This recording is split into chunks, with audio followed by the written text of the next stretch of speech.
In this video, we're going to be talking a little bit more about elimination. And in this case, we're going to be talking about the times where we don't get that one point as a solution and we get something different. We either get no solutions or infinite solutions.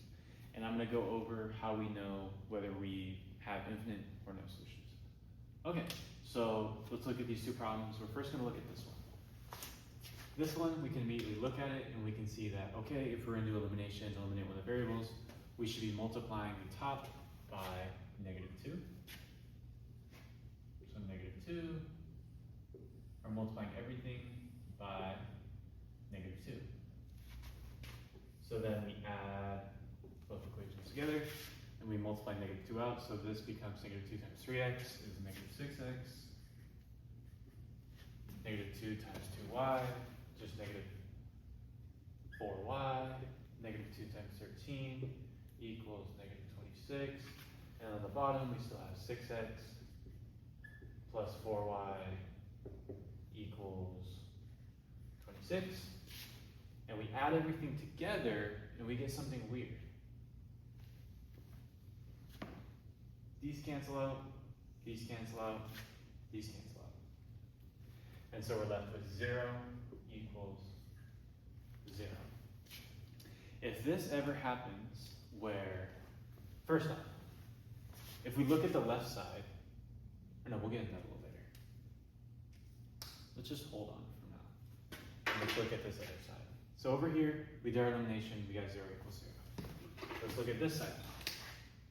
I got the same top, almost the same bottom, but I'm gonna do the same thing for this one. If I want to eliminate x or y, I would see that I should multiply the top by -2. So I'm gonna do that. -2, distribute it. On top, I'm left with the new equation, -6x minus 4y equals -26. And on the bottom, I have 6x plus 4y equals 5. And I add these together, and I once again get that these cancel out. So I'm left with 0 equals. However, over here, they don't cancel out. So we have -26 plus 5. That equals -21.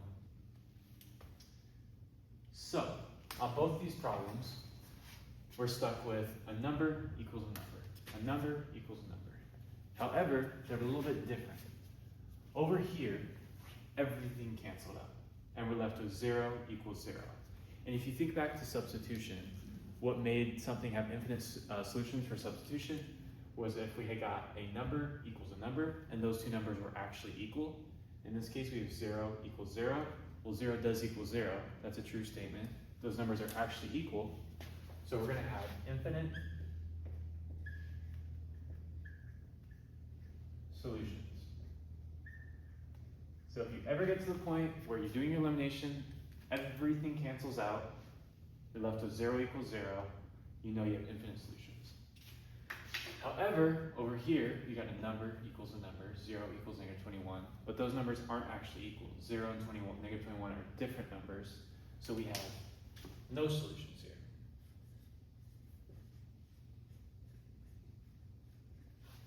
So, if we get to this point like right here, where everything on the left cancels out, so our variables cancel out, but the constants on the right of the equal sign don't cancel out, then you know you have no solutions.